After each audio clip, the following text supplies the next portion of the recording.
अस्सलाम वालेकुम, welcome to my channel scary nights. कैसे हैं आप सब? उम्मीद है कि खैरियत से होंगे।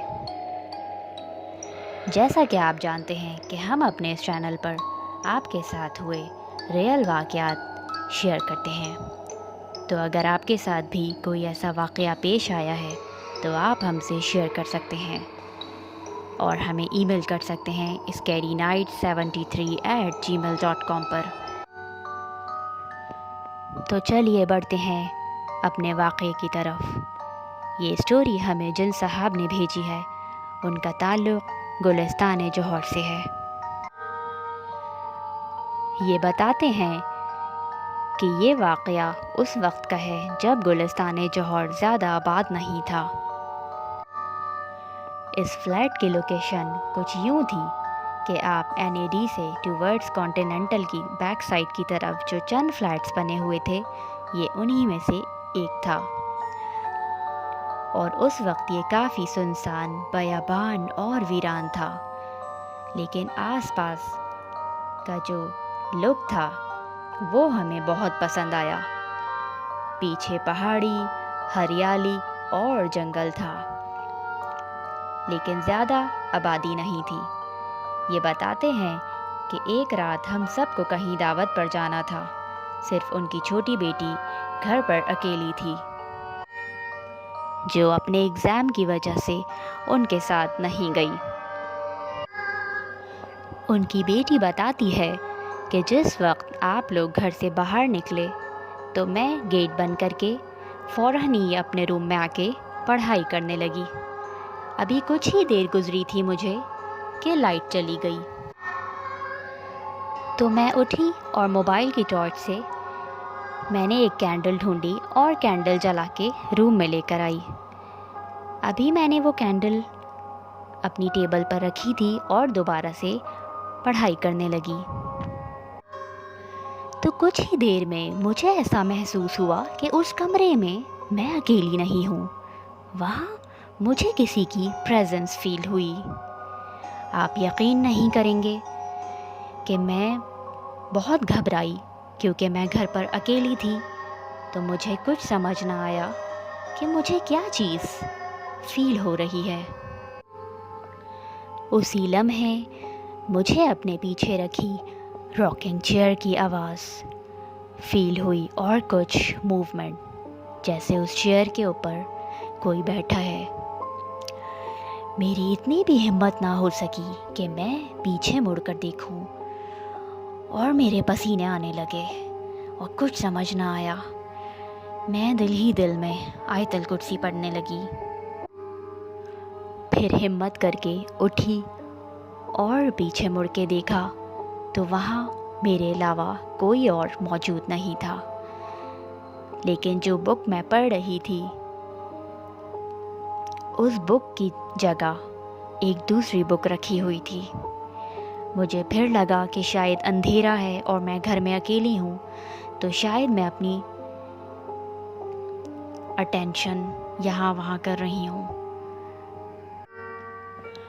फिर मुझे लगा कि मैं घर पर अकेली हूँ, शायद इस वजह से मैं ज़्यादा सोच रही हूँ, या ये मेरा वहम भी हो सकता है।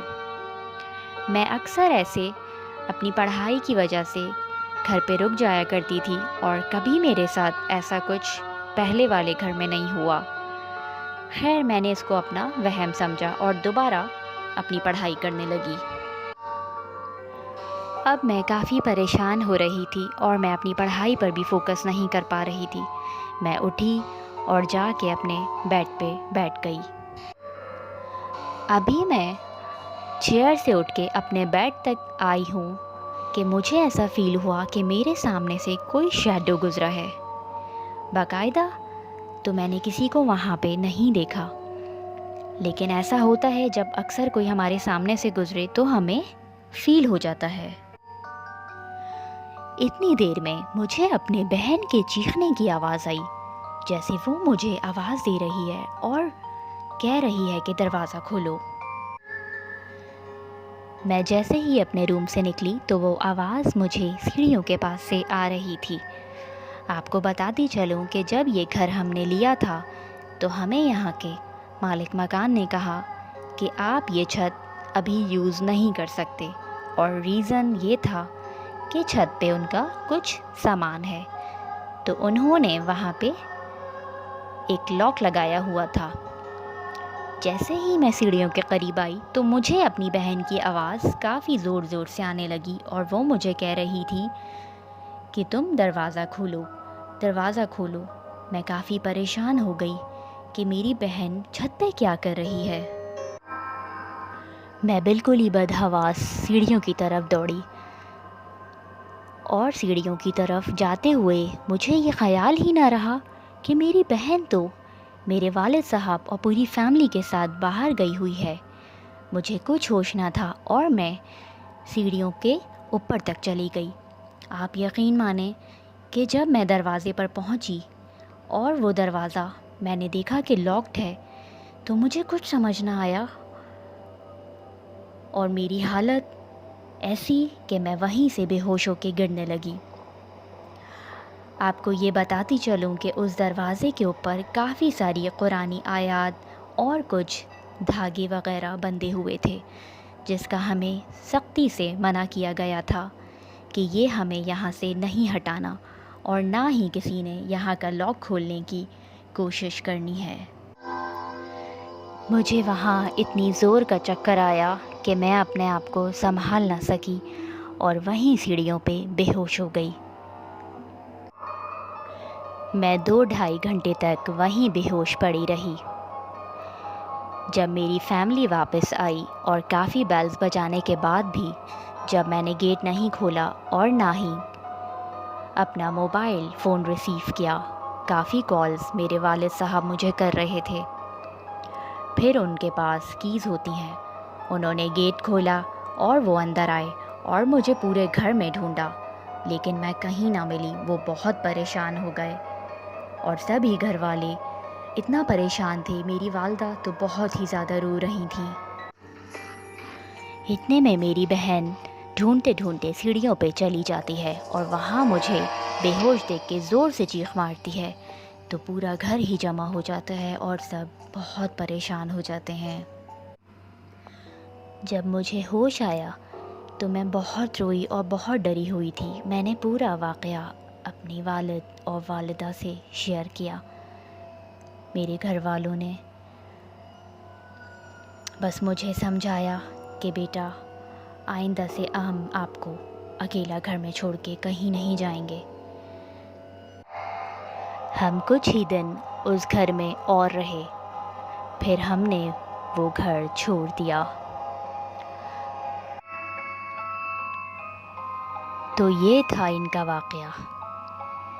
ایسے کئی واقعات ہمارے ارد گرد ہر روز ہو رہے ہیں۔ آپ سب سے یہ ریکویسٹ کرنا چاہوں گی کہ جب بھی آپ کسی نئے گھر میں جائیں تو وہاں کے بارے میں ضرور معلومات کروا لیجئے، کیونکہ یہ مخلوقات بظاہر نظر تو نہیں آتی، لیکن یہ ایگزسٹ کرتی ہیں۔ تو آپ اپنا بہت خیال رکھیے گا۔ ہمیں لگتا ہے کہ ہم اکیلے ہیں، لیکن ہمارے ارد گرد بہت سی اور بھی مخلوقات ہیں جن کو ہم نہیں دیکھ سکتے، لیکن وہ آپ کو دیکھتی ہیں۔ اگر آپ کو میری ویڈیو پسند آئی ہے تو لائک ضرور کیجیے گا، اور میرے چینل کو سبسکرائب کیجیے گا۔